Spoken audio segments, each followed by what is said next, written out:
iHeart Podcasts. Hear more Gold 101.7 podcasts, playlists, and listen live on the free iHeart app. Jonesy and Amanda. Jam Nation. Ben Elton has entertained us for over 35 years with his humour, his wit, his life insights and his storytelling. Well, he's now written an autobiography called What Have I Done? And he joins us now. Ben, hi. Hello. Thank you for having me on the show. It's always good to talk to you. What haven't you done? And as I was reading this book, I've read a lot of your fiction work, which I always love. And as I was reading this book, I thought, well, why has he written a book about himself before? And it's almost you pretty much answered that question straight away. And it was a pretty tough time when you first embarked on writing a book back in 2012 about yourself.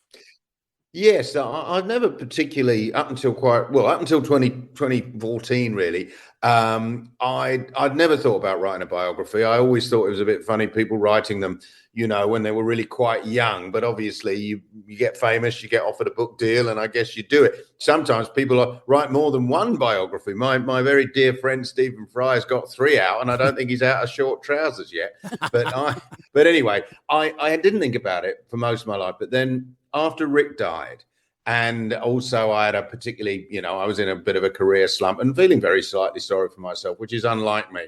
Very kind of angry about a lot of things about Rick's early death. And so I dropped it.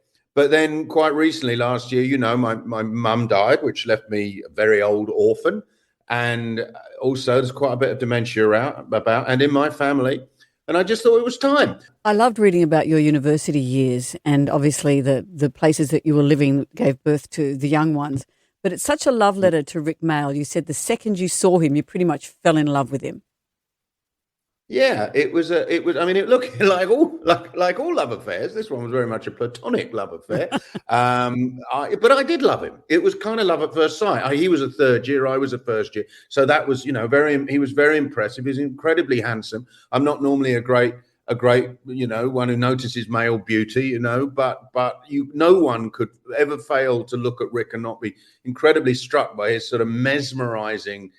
He was mesmerizing, and he had immense star quality, and he was the star of a student show that they put on for Freshers Week, and I describe in the book just how, even though he was a kind of spotty 20-year-old third year in a cold big coat in a cold autumn day in 1970, he literally controlled the room so beautifully, and we became friends very quickly. Aid was in that show as well, Aid Edmondson, and was also brilliant, but he was much more difficult to get to know. We've been close friends ever since. He came up with the title, What Have I Done?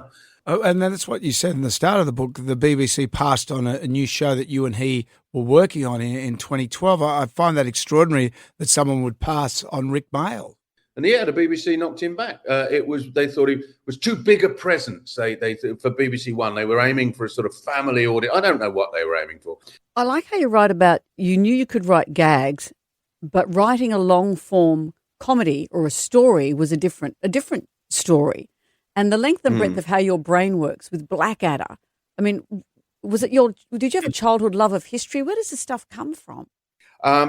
I think, I talk, the book's, got lots of great anecdotes in it, I hope, lots of stories, how I saved Stephen Fry's life, Robert De Niro eating my food. George Harrison tried to get me to drink my own wee. If you want to know why, you'll have to look in the book. Or come to see you talk about it. Exactly. I know you're going to be coming to Australia to talk about all the stories in the book. I am indeed. And because, of course, there's a huge Australian element to the book. More than an element. When I was 28, my life became half Australian. And it's partly because of Rick Mayall. Rick Mayall and I were coming to tour Australia, and the Australian unions in those days insisted on 2 Aussies for every POM on any bill. You had to employ 2 Australians. And to our great good fortune, our Aussie promoter, Michael Edgley, booked an all-girl band from Perth. And I ended up marrying the bass player. And my life changed completely because here I am, an Australian. I'm not just an Australian. I've got an AO. I'm an Order of Australian.